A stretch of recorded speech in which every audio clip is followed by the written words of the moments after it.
ভাইরা, এক্ষেত্রে আমাদের কিছু দাবি রয়েছে। চিঠি শুধু প্রেরণ করলেই হবে না, চিঠির ভিতরে নিম্নলিখিত আমরা যে বিষয়গুলো বলবার চেষ্টা করছি সেগুলো অন্তর্ভুক্ত থাকতে হবে। প্রথমত, সরকারকে UNOSCHR কে অনুরোধ করতে হবে যেন তারা শহীদ শরীফ ওসমান হাদী হত্যাকাণ্ডে একটি স্বাধীন ও নিরপেক্ষ ইন্ডিপেন্ডেন্ট ফ্যাক্ট ফাইন্ডিং ইনভেস্টিগেশন পরিচালনা করে। এই তদন্তের স্পষ্ট কার্যপরিধি থাকবে যাতে ঘটনার সত্যতা নির্ধারণ, দায়ী ব্যক্তি ও তাদের সহায়ক নেটওয়ার্ক শনাক্তকরণ এবং জবাবদিহিতা নিশ্চিত করে করণীয় সুপারিশ অন্তর্ভুক্ত থাকবে। সরকারকে অনুরোধ করতে হবে যেন তদন্তে শুধু সরাসরি হামলাকারীদের নয়, বরং আড়ালে থাকা পরিকল্পনা, ষড়যন্ত্র, জড়িত থাকা বা সহযোগিতা, সহায়তা প্রদান কিংবা আশ্রয় প্রশ্রয় ও চিহ্নিত করা হয়, যা হত্যাকাণ্ড ও পরবর্তী পালিয়ে যাওয়াকে সম্ভব করেছে। মূল কথা হচ্ছে, খুন যারা করেছে, খুনের পেছনে যারা পরিকল্পনা করেছে, এখন পর্যন্ত খুনিদেরকে যারা আশ্রয় প্রশ্রয় দিয়ে রাখছে, তাদেরকেও এই তদন্তের মাধ্যমে উদ্ঘাটন করে নিয়ে আসতে হবে। সরকারকে পূর্ণ সহযোগিতার নিশ্চয়তা দিতে হবে। এতে প্রাসঙ্গিক প্রমাণ ও স্থানসমূহে প্রবেশাধিকার অন্তর্ভুক্ত থাকবে।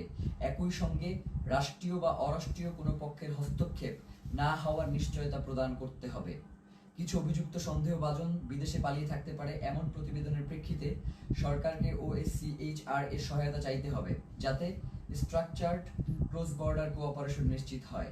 এর মধ্যে লিগ্যাল অ্যাসিস্ট্যান্স ও ইনফরমেশন শেয়ারিং অন্তর্ভুক্ত থাকবে, যাতে দায়ীরা জবাবদিহিতা এড়িয়ে যেতে না পারে।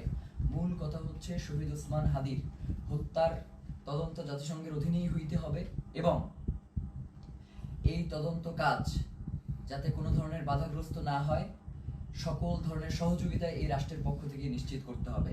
এর বাইরে আমাদের কাছে কোনো সেকেন্ড অপশন নাই। আজকে আমাদেরকে গুলি করেছেন, কালকে প্রয়োজনে আমাদেরকে মেরে ফেলেন, কিন্তু শহীদ ওসমান হাদীর হত্যার বিচার এই বাংলার জমিনে হইতেই হবে। এর বাইরে কোনো সরকারের সেকেন্ড কোনো অপশন নেওয়ার কোনো সুযোগ নাই। তো আমরা আমাদের এক ভাইকে হারিয়েছি, আমাদের কোনো হারানো, এরপরে যদি আমরা আমাদের কোনো ভাইকে হারাই, এরপরেও নির্বাচন হইতে হবে, নির্বাচন পেছানো যাবে না।